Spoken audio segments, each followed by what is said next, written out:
Good evening, everybody. Aquatic here with the Real Report. Thank you guys so much for being with me. We're now up to 143 subscribers, closing in on 9 countries in total subscribed to my channel, and we cracked a new milestone, so everybody give yourselves a pat on the back because we're now at over 5,000 total views on the channel as we steam towards our goal of 1,000 and 4,000 watch hours, which is the magic number to get monetized. So hopping into today's report, we're going to be covering Russia, Ukraine, a little bit on China, Iran, and the US. Also a couple things on energy and defense industry production. So let's hop right into it, starting here. Also, if you guys find anything of value, please consider leaving a like, comment down below, and share with your friends and family. You can hit that sub button with the little notification bell to stay up to date every time I drop a video. That would be awesome.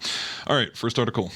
Russia admits weaponization of gas halts NS1 shipments, quote, until sanctions are lifted as the EU prepares response to the energy crisis.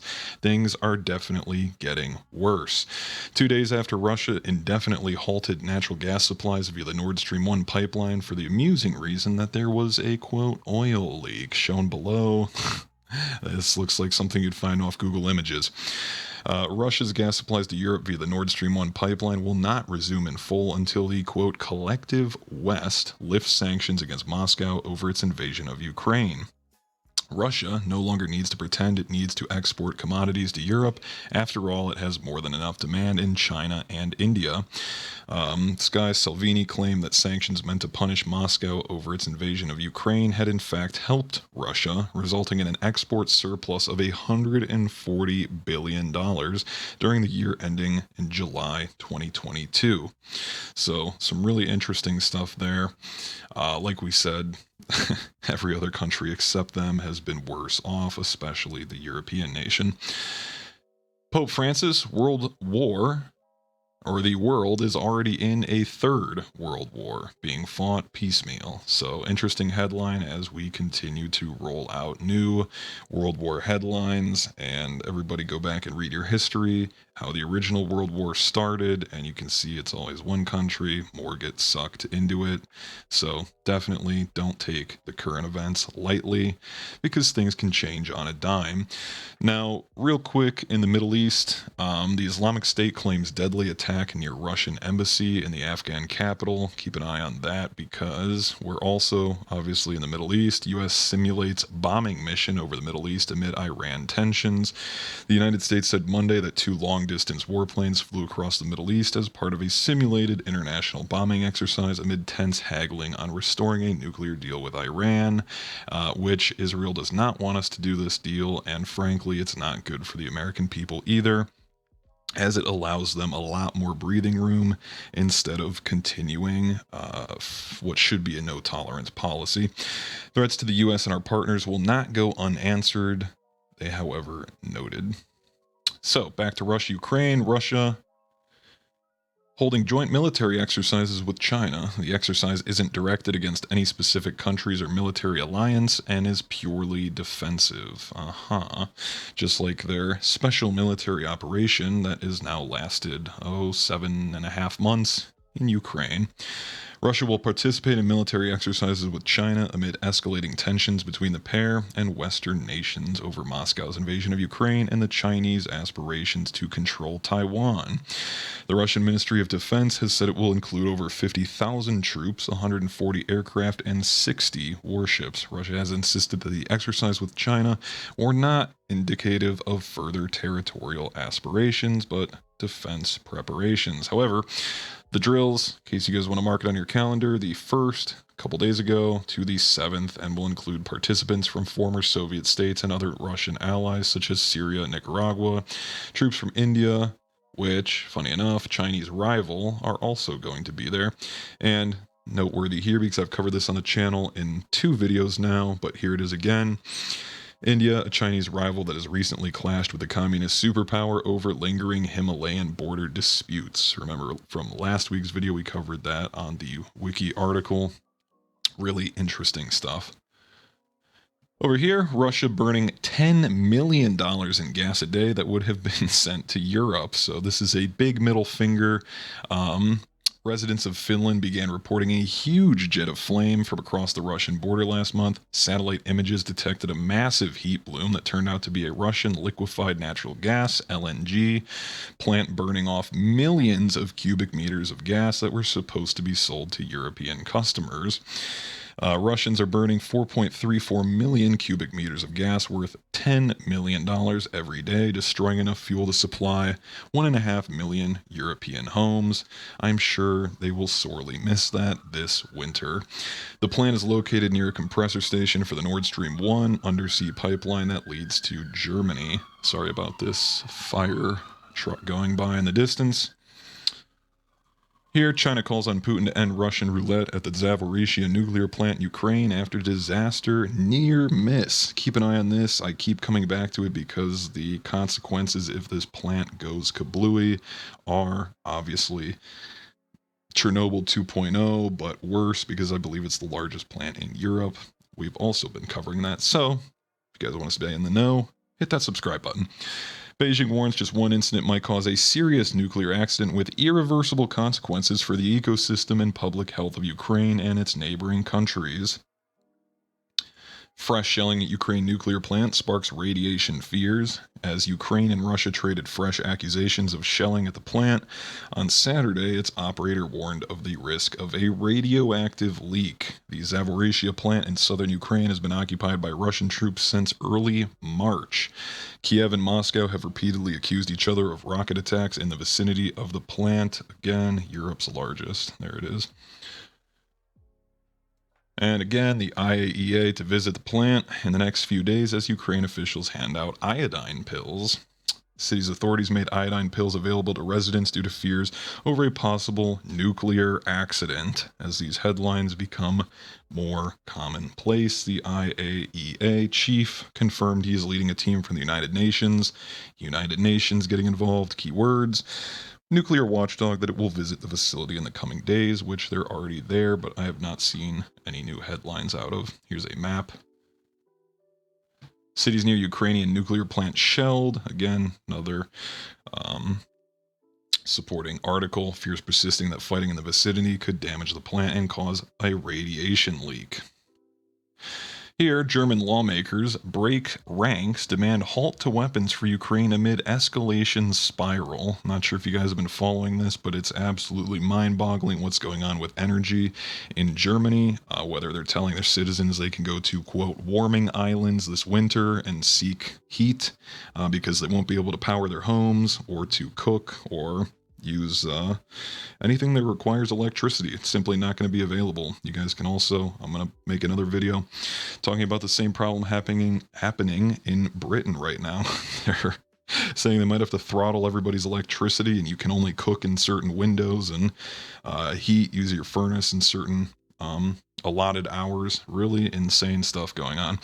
So, a group of left SPD lawmakers have had enough of the unprecedented Ukraine arms shipments following on the heels of Berlin boosting its military budget by $100 billion. Euros, my bad.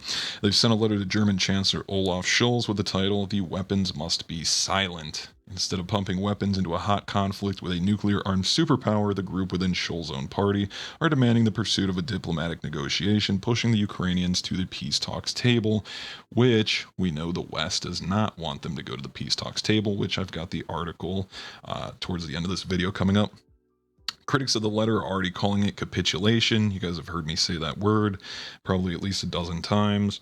As I've said, they have two options: let their residents freeze to death or capitulate to the Russians and just give in and purchase gas while the West lifts sanctions.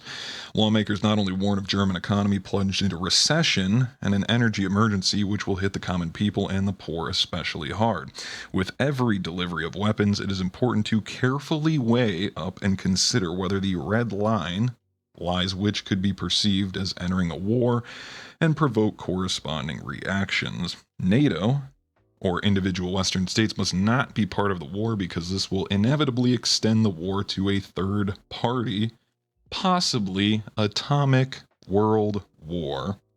That right there in red is the big takeaway. The war threatens to plunge the world into recession with rising unemployment. I don't know if you guys caught that. Plunge the world into a recession as the domestic issues in the U.S. I keep reporting food shortages are also a global problem, and now, frankly, a global energy crisis. They also mention EU general war weariness, and Russia's Vladimir Putin sees, quote, the weariness of the Europeans and the reluctance of their citizens to bear the consequences of support for Ukraine. Hearts and minds, people. You can't win a war that is unpopular and disproportionately affects your own citizens at home. Raytheon gets $182 million to build NASAMS missile systems for Ukraine. Now again, the U.S. Army has awarded Raytheon Missiles and Defense $182.3 million to produce National Advanced Surface-to-Air Missile Systems. That's the abbreviation. Raytheon is expected to complete deliveries of the systems by August 2024. And that's an interesting one for a couple of reasons. Obviously, that's a far way out, but deliveries of this package will begin in the next several months and continue over the coming years. Years they want this conflict to go on for. They're telling you this right here. They will form the backbone of a robust future Ukrainian force capable of defending Ukraine for years to come. Interesting, because here on Bloomberg, Ukraine's latest, quote, Germany warns that war could last years. Countries are about to dig in for the long haul here. Hopping over here to Israel National News, Taliban close to signing deal on gas, oil, and wheat with Russia. Deal would see Russia exporting oil, wheat, and gas to Taliban-controlled Afghanistan. Interesting development. Another one here, this is the Bayraktar model. Looks like they've unveiled the second prototype for a drone, supersonic strike drone. The UAV is equipped with a jet engine and developed artificial intelligence systems. Here's the video.